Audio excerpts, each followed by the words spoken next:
அவர் பரிபூர்ணர், காரணம் அவரே சத்தியம். ಆತನು ಪರಿಪೂರ್ಣನು, ಕಾರಣ ಆತನೇ ಸತ್ಯವಂತನು. சத்தியமானவர் அவரே, சத்தியವಂತನು ಆತನೇ. வேதம் சொல்லுகிறது, ವೇದ ವಾಕ್ಯವು பொய் ಹೇಳುತ್ತದೆ, சொல்ல தேவன் ஒரு மனிதன் அல்ல, ಸುಳ್ಳೇಳಲು ಆತನು ಮನಪುತ್ರನು ಅಲ್ಲ, மனம் மாற அவர் மனபுத்திரன் அல்ல, ಮನಸ್ಸು ಮಾರಲು ಆತನು ಮನಪುತ್ರನಲ್ಲ. என் பின்னாடி சொல்லுங்க, ನನ್ನ ಹಿಂದೆ பொய் சொல்ல, ಸುಳ್ಳೇಳಲು பொய் சொல்ல ಸುಳ್ಳೇಳಲು தேவன் ஒரு மனிதன் அல்ல, ದೇವರು ಒಂದು ಮನುಷ್ಯನಲ್ಲ. மனம் மாற, ಮನಸ್ಸು ಮಾರಲು மனம் மாற ಮನಸ್ಸು ಮಾರಲು அவர் ஒரு மனுபுத்திரனும் அல்ல. ಆತನು ಮನಪುತ್ರನು ಅಲ್ಲ.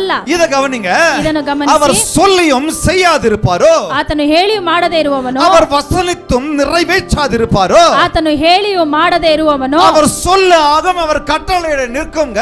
ಆತನು ಹೇಳಲು ಆಗುತ್ತದೆ, ಆತನು ಕಟ್ಟಳೆ ಇಟ್ಟರೆ ஏன்னா ನಿಲ್ಲುತ್ತದೆ. அவர் சத்தியமானவர், ಯಾಕಂದ್ರೆ ಆತನು ಸತ್ಯವಂತನು, சத்தியத்திற்கு அர்த்தமானவர் அவர்தான், ಸತ್ಯಕ್ಕೆ ಅರ್ಥವೇ ಅವನೇ. அவர் பெர்ஃபெக்ட்ங்க. ಆತನು ಪರಿಪೂರ್ಣನು. அவர்கிட்ட இத கூட்டிக்கோ இத கழிச்சுக்கோன்னு சொல்லவே முடியாதுங்க. ಆತನ ಬಳಿ ಇದನ್ನು ಕಮ್ಮಿ ಮಾಡಿಕೊಳ್ಳಿ, ಇದನ್ನು ಜಾಸ್ತಿ ಮಾಡಿಕೊಳ್ಳಿ ಅಂತ ಹೇಳೋಕೆ ಆಗುವುದಿಲ್ಲ. இரண்டாவது